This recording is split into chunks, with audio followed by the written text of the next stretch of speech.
Hey there, and welcome. Let's talk about something that's on a lot of people's minds: building wealth, especially when you feel like you're starting from, square one. We're not going to talk about crazy schemes or winning the lottery. This is all about the real stuff, making smart saving a part of your life, no matter what your paycheck looks like.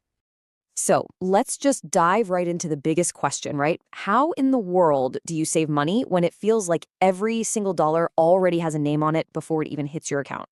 It's a huge challenge for sure, and that's exactly what we're going to unpack together. To even start answering that, we have to begin somewhere you might not expect. Forget the spreadsheets, forget the apps, just for a second. We need to start with the foundation. And that foundation, well, it's all in your head. It's all about mindset. See, it's so easy to get caught in what's called scarcity thinking, that little voice that says, I'll never have enough, or saving is just impossible for me. But that kind of thinking just keeps you stuck. The real switch flips when you move to a wealth building mindset. And this isn't about pretending money isn't tight. It's about changing the game. It's about seeing every single dollar as a potential seed for your future.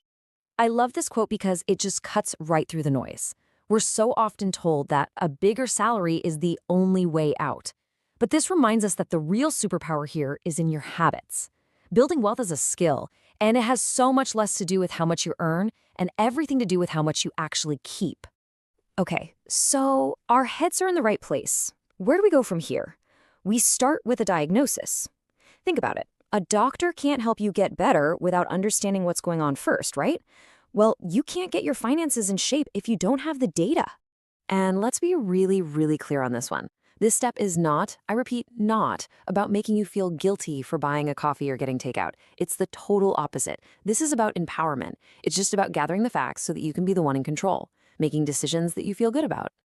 So after a little while of tracking, you'll end up with your own personal financial map. It might look something like this. Honestly, the exact percentages don't matter nearly as much as the clarity you're going to get. For maybe the first time ever, you'll see with your own eyes where every dollar is going.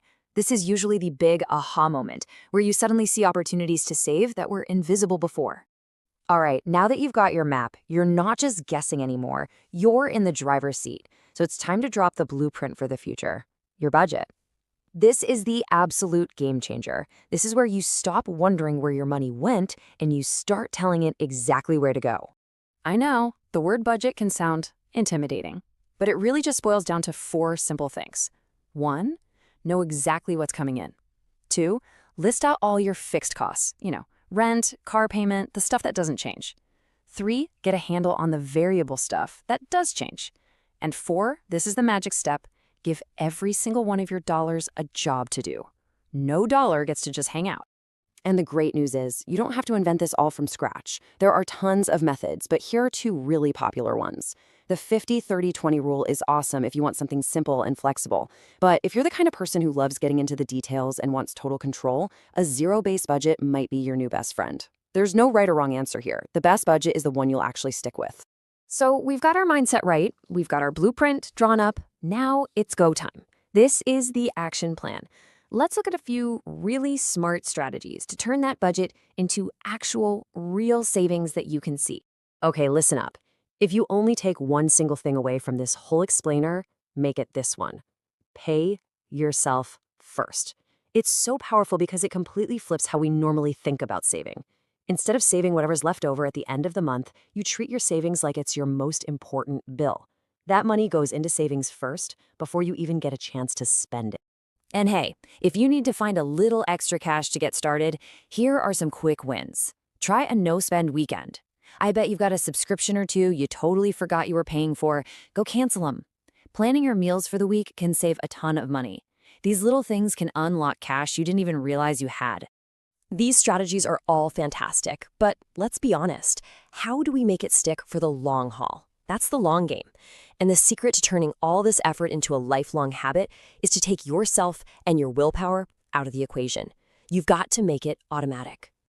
And the best part? Setting this up is ridiculously easy. You could literally do it in the next 2 minutes. First, just pick an amount to save. And I'm serious, even $5 a week is an amazing start. Next, pick a date. Right after you get paid is perfect. Then just hop into your online banking and set up a recurring transfer. That's it. It works for you from now on. What this does is just beautiful. It takes willpower completely out of the picture.